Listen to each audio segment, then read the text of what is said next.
함께 나눌 말씀의 제목은 교회에게 주신 숙제가 있다입니다.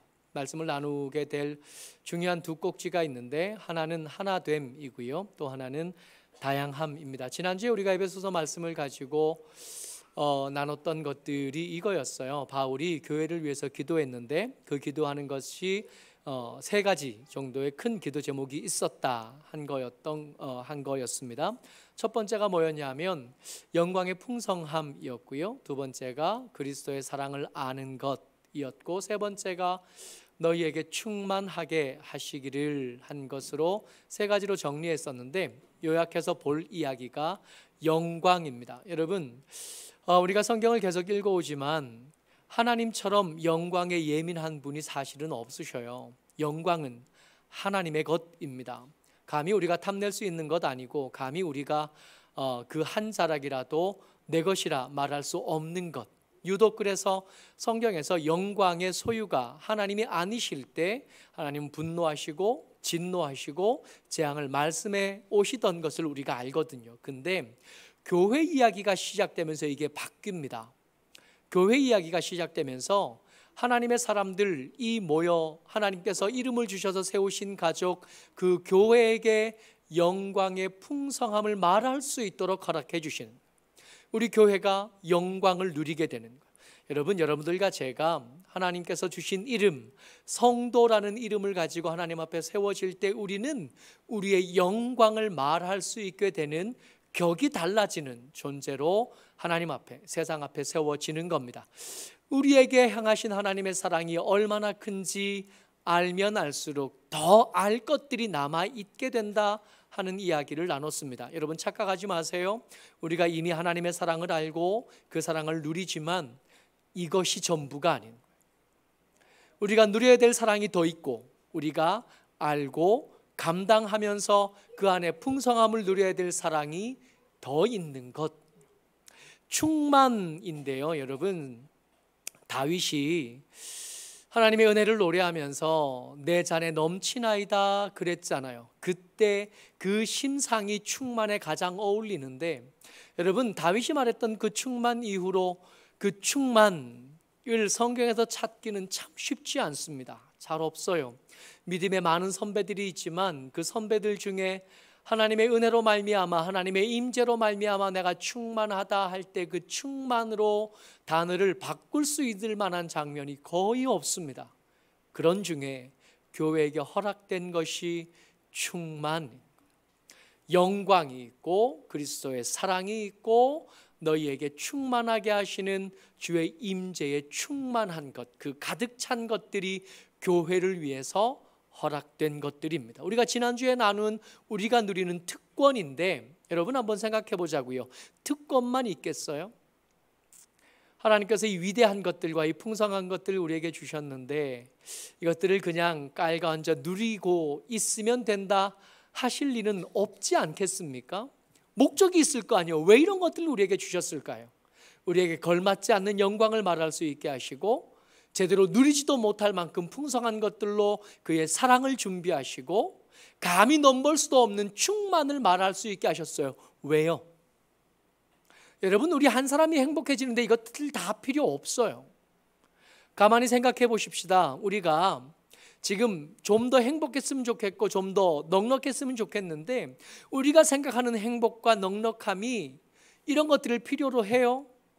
아니요. 이렇게까지 거창하지 않아도 돼요. 이렇게까지 위대한 것들이 동원되지 않아도 우리를 만족시키실 수 있는 하나님의 은혜는 그 자투리만으로도 충분합니다. 그럼에도 불구하고 이 거창한 것들을 말씀하시면서 내가 너희 교회들에게 베푸신 은혜, 너희를 위해서 준비한 은혜가 이렇게 커, 그냥 주셨을 리는 없을 테고 우리에게 뭔가 요구하시는 것, 우리에게 뭔가 맡기실 것들도 있지 않겠는가 말입니다. 그래서 지난주 말씀에 이어서 하나님께서 주신 것, 그리고 그 주신 것을 힘삼아서 우리가 감당해야 내야 될 숙제 이야기를 오늘 하려고 합니다. 우리에게 숙제가 있어요. 그냥 깔고 앉아 누리라고 주신 은혜가 아니라 이것을 통해서 우리가 만들어내고 이루어내야 될 모습, 있는 겁니다. 부르심에 합당한 삶을 요구하실 수 있게 된 거예요. 맡기신 것이 있으니까, 우리에게 허락하신 것이 있으니까 그것을 통해서 하나님께서 우리에게 요구하실 것, 부르심에 합당한 삶입니다. 4장 1절 같이 읽죠. 시작. 잠깐만요. 읽을 때 4장 1절부터 3절까지 같이 읽을 건데요. 오늘 우리가 읽었던 말씀 4장 1절부터 오늘 읽었던 16절까지 말씀이 계속 똑같은 말씀을 반복하셔요. 똑같은 말씀을 반복하시고 설명하시고 또 해석해 가시는데 1장에서 1절에서 3절까지가 그것들 전체를 조망할 수 있게 해 주십니다. 같이 쭉 읽어보죠. 3절까지 시작. 그러므로 주 안에서 갇힌 내가 너희를 권하노니 너희가 부르심을 받은 일에 합당하게 행하여 모든 겸손과 온유로 하고 오래 참음으로 사랑 가운데서 서로 용납하고 평안에 매는 줄로 성령에 하나 되게 하신 것을 힘써 지키라. 부르심에 합당한 삶을 요구하시면서 1절부터 3절까지 이야기하신 다음에 그리고 1절부터 2절까지 이야기하신 다음에 그 이야기를 쭉 해서 계속해 가시는 거예요. 계속 반복될 거고 그것들을 설명해 가실 겁니다. 첫 번째 부르심에 합당한 삶, 그 모양이 뭐냐 하면 하나됨입니다. 다시 한번요. 이거 기억하셔야 돼요. 우리가 하나님께서 부르신 그 영광과 그 사랑과 그 충만한 것으로 우리를 부르신 목적이 뭐냐 하면 이것을 위해서라고요. 부르심에 합당한 삶인데 부르심에 합당한 삶 그 첫 번째 꼭지가 뭐냐 하면 하나됨입니다. 말씀 먼저 보시오. 4장 4절 말씀이요. 4장 4절, 5절, 6절까지 읽는데 반복되는 단어가 끊임없이 나와요. 이 끊임없이 나오는 그 반복되는 단어를 머릿속에 염두에 두시면서 읽어 가시면 됩니다. 같이 읽어요. 시작. 몸이 하나요 성령도 한 분이시요 이시니 이와 같이 너희가 부르심의 한 소망 안에서 부르심을 받았느니라. 주도 한 분이시요 믿음도 하나요 세례도 하나요 하나님도 한 분이시니 곧 만유의 아버지시라. 만유 위에 계시고 만유를 통일하시고 만유 가운데 계시도다. 아멘. 분위기가 이해가 됐으면 좋겠어요. 뭔가 더 설명이 필요하진 않습니다. 우리가 이것에 대해서 감히 토를 달 만큼 그렇게 만만한 말씀들이 아니에요. 몸이 하나입니다. 교회 이야기 하시는 거예요. 그 성령이 한 분이시랍니다. 우리 가운데 부르신 그 분의 소망이 하나였대요. 그리고 주님이 한 분이시고 믿음도 하나고 세례도 하나고 하나님도 한 분이시래요. 지금 우리가 뭘 설명하려고 하냐면 부르심에 합당한 삶에 대해서 말하려고 하는데 그 먼저 말하는 꼭지가 하나됨입니다.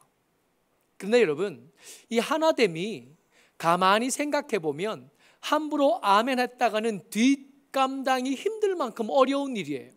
이 에베소서가 쓰여질 때 교회 안에 크게 두 부류가 있었습니다.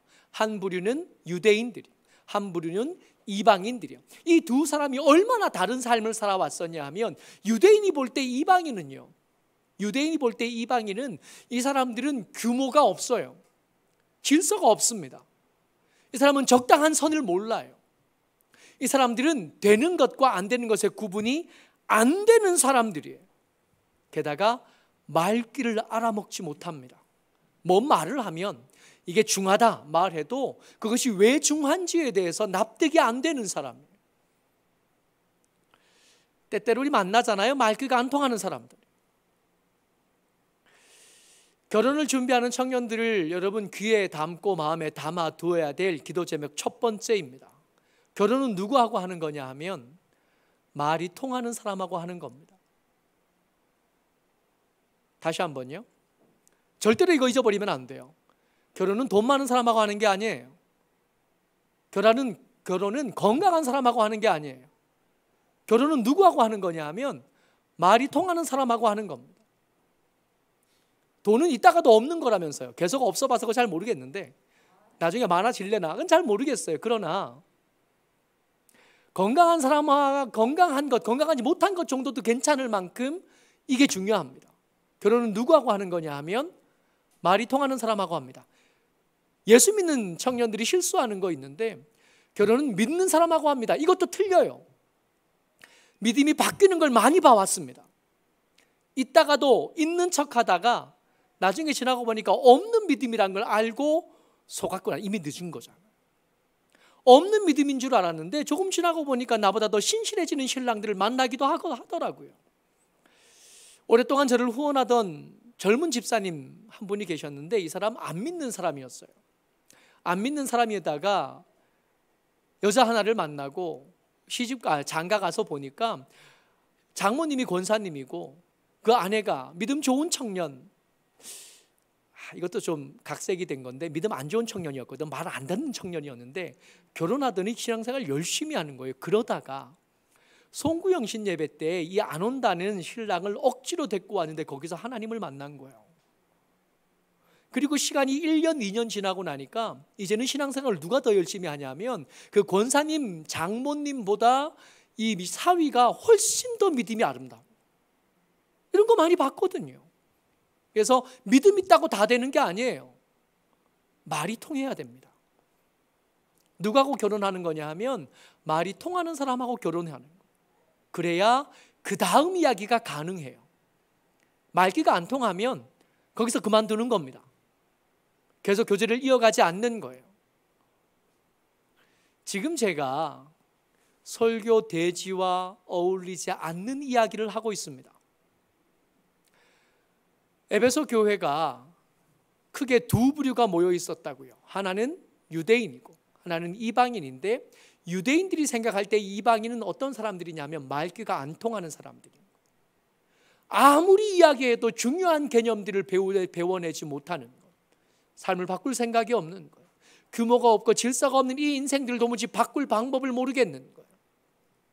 또 한 부류예요. 이방인들이 보기에 유대인들은요, 이 유대인들은 원칙주의자입니다. 타협을 몰라요. 말귀가 안 통하기는 유대인들이 보기에 이방인도 그렇지만 이방인이 보기에 유대인들은 오히려 더 심각합니다. 이 사람들이 얼마나 완고한 사람들이냐 하면 그들이 생각하고 그들이 중요하다고 생각하는 것들을 건드리면 이 사람들은 죽어도 뒤로 물러서거나 양보하거나 타협하는 일이 없는 사람들이에요. 로마 제국이 유일하게 군대를 주둔시키지 못한 동네가 예루살렘입니다. 왜 그랬게요? 다른 땅은 다 내주겠대요. 세금도 내겠대요. 잡아가도 좋고 죽여도 좋겠대요. 그러나 예루살렘에 로마 군대의 상징이던 독수리 장식은 못 갖고 온대요. 그게 우상이기 때문에 그렇대요. 이거 용납이 안 되게 해도 다 죽이라는 거예요. 우리가 다 죽어도 이건 용납이 안 된대요.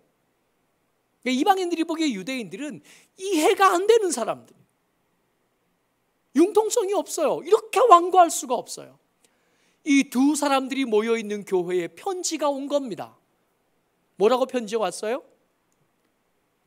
주도 한 분이시요, 믿음도 하나요, 세례도 하나라고요. 여러분, 우리가 교회가 되기 위해서 통과했던 과정들이 여기 다 있는, 우리가 믿는 주님이 이방인이 믿는 주님과 같은 하나님이시죠.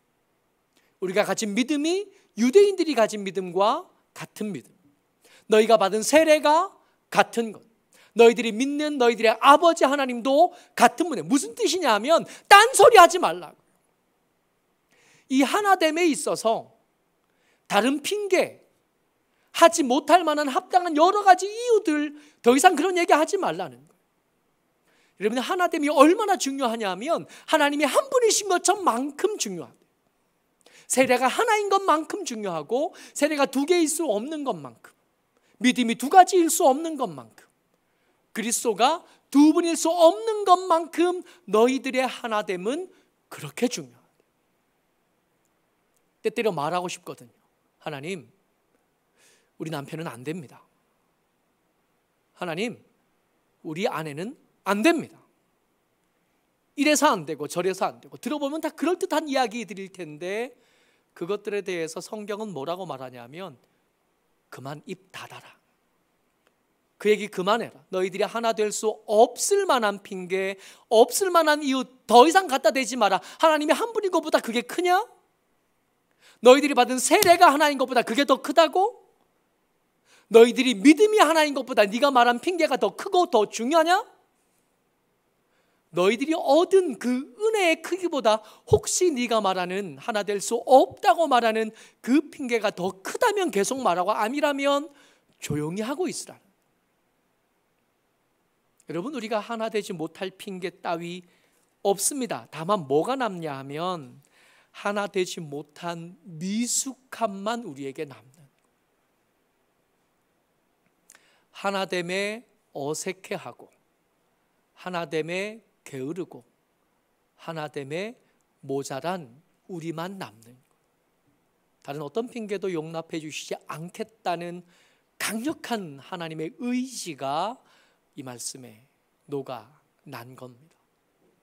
또 하나가 있어요. 한 가지 하나님께서 교회에게 주신 숙제, 부르심에 합당한 삶. 어떤 게 부르심에 합당한 삶이었냐면 다양함입니다.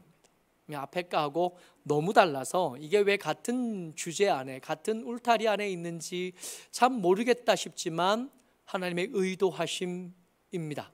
말씀 같이 읽지요. 4장 7절 말씀입니다. 같이요. 시작. 우리 각 사람에게 그리스도의 선물의 분량대로 은혜를 주셨으니. 아멘. 여기서 우리가 주목해서 봐야 될 것이 분량대로예요.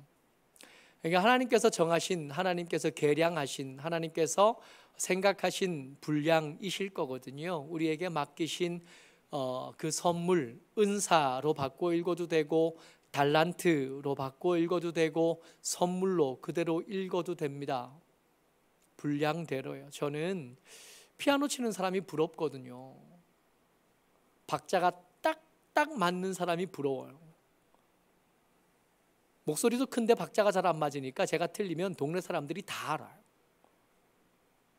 그러니까 제가 노래 못 부른다는 걸 함께 노래 부르는 사람들이 눈치를 안 챌 수가 없어요. 그래서 노래를 잘 부르는 사람, 음악에 소질이 있고 악기를 잘 다루는 사람이 부러워요. 근데 그걸 제게 안 주셨어요. 도대체 무슨 기준으로 분량을 재신 건지 모르겠어요. 정말 간절히 원하는 건데 허락받지 못한 일들이 있어요. 이 설교 준비하다 한 사람이 생각이 났습니다. 요즘엔 이제 연세가 꽤 높아지셔서 요즘엔 자주 등장하지 않으시는 것 같은데, 송명희 시인 여러분 아시지요? 저 사람이, 이 송명희 시인이 쓴 간증집의 제목이 공평하신 하나님입니다. 이 사람이 쓴 시의 한 구절을 따온 거예요. 나 가진 재물 없으나 하던 그 찬양 기억하실 텐데, 가사가 이래요. 나 가진 재물 없으나, 나 남이 가진 지식 없으나, 나 남에게 있는 건강 있지 않으나, 나 남이 없는 것이 있으니, 나 남이 못 본 것을 보았고, 나 남이 듣지 못한 음성 들었고, 나 남이 받지 못한 사랑 받았고, 나 남이 모르는 것 깨달았네. 공평하신 하나님. 나 남이 가진 건 나 없지만 공평하신 하나님이 나 남이 없는 것 갖게 하셨네. 뇌성마비 장애인이에요. 태어날 때부터 그랬어요. 근데 처음 만난 의사가 실수하는 바람에 더 심각해진 거예요. 옆에도 돕지 않으면 한 걸음도 못 걷는 사람. 교회를 나갈 수가 없으니까 이 송명희 시인의 교회는 극동방송이 교회였어요. 그냥 집에 앉아서 그 방송 들으면서 예배드리고, 그 방송 들으면서 찬양하고, 그 방송 들으면서 신앙을 배울 수밖에 없었어요. 다른 선택의 여지가 없었어요. 한 번은 이게 극동방송에서 인터뷰하고 이렇게 앉아서 같이 하면서 장로님이 물었대요. 소원이 뭐냐? 그럼 흔히 건강해지기를 바랍니다, 이런 정도 이야기가 나올 거라고 생각을 했을 겁니다. 송명희 시인 뭐라 그랬냐면, 전 이대로 살겠습니다 그랬대요. 하나님이 빚으신 대로, 하나님 만드신 대로 그냥 이대로 살겠습니다 그랬대요. 하나님이 정하신 분량을 때때로 이해하지 못할 때가 우리에게 있습니다. 왜 내게 이 분량이라고 말씀하셨는지 모를 때가 있어요. 더 좋은 걸 좀 주시지. 이왕 목사를 시킬 것 같으면 박자 좀 맞출 수 있게 해주시지. 그러면 찬양일 써도 야 찬양인도도 좀 그럴듯하게 할 텐데 하는 생각을 하는 거죠. 수요 예배 때 제가 되게 힘들어 하거든요. 저도 박자가 안 맞는데 우리 반주자도 박자가 안 맞아.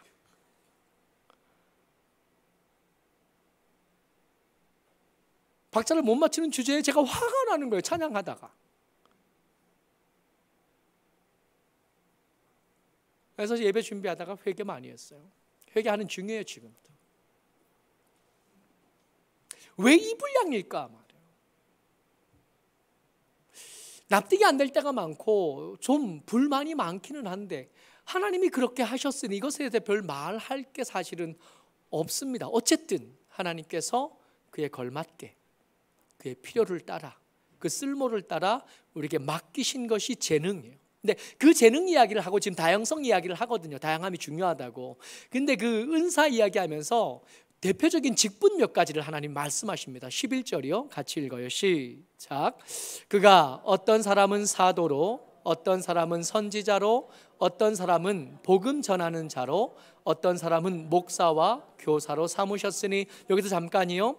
여러분 교회 안에 은사들로 세워지는 직분이 이것뿐 아니죠. 더 많습니다. 한이 쓰여지지 않은 게 훨씬 더 많습니다. 그런데 몇 가지를 이렇게 세워냈어요. 뭔 얘기하다가 분량대로 주신 그 다양함을 이야기하다가 이야기를 이 직분 이야기로 넘어가셨는데 그 직분을 전부 다 안 쓰시고 편향되게 써놓으셨다고요. 사도, 선지자, 복음 전하는 자, 목사와 교사. 공통점이 뭐냐 하면 말씀을 가르치는 사람들, 교회의 성향과 교회의 방향을 결정하는 사람들을 꼽아내신 겁니다. 이 사람들이 제일 중요한 사람이냐? 그런 얘기가 아니라 다양성 이야기할 때 이 다양성에 대한 책임을 맡은 사람들 5종류의 직분이에요.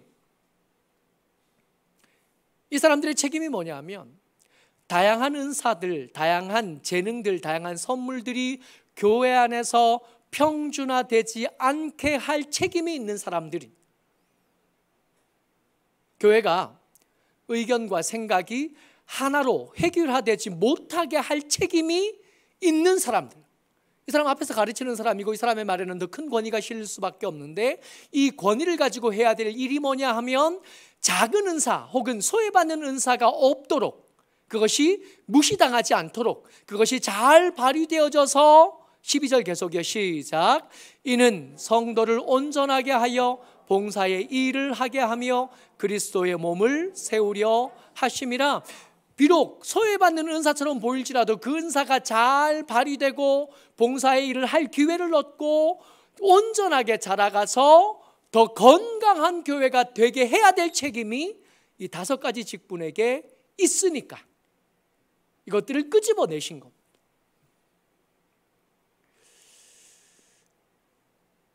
교회 안에 회의를 할 때 제가 생각하는 것과 다른 생각들이 교회 안에 꽤 있어요. 우리 몇 명 없는데도 그래요. 그런 회의들은 사실은 힘듭니다. 설득하는 과정이 어렵고 힘들어요. 그러나 기억하셔야 돼요. 그렇게 여러 가지 의견이 있는 교회라는 게 무슨 뜻이냐면, 아, 우리가 꽤 건강하구나. 의견을 하나로 모아가는 과정이 힘들지만 우리가 적어도 전체주의나 공산주의처럼 한 권위에 모두가 굴복해서 내 생각, 내 개성은 없는 그런 획일화된 공동체는 아닌 거구나.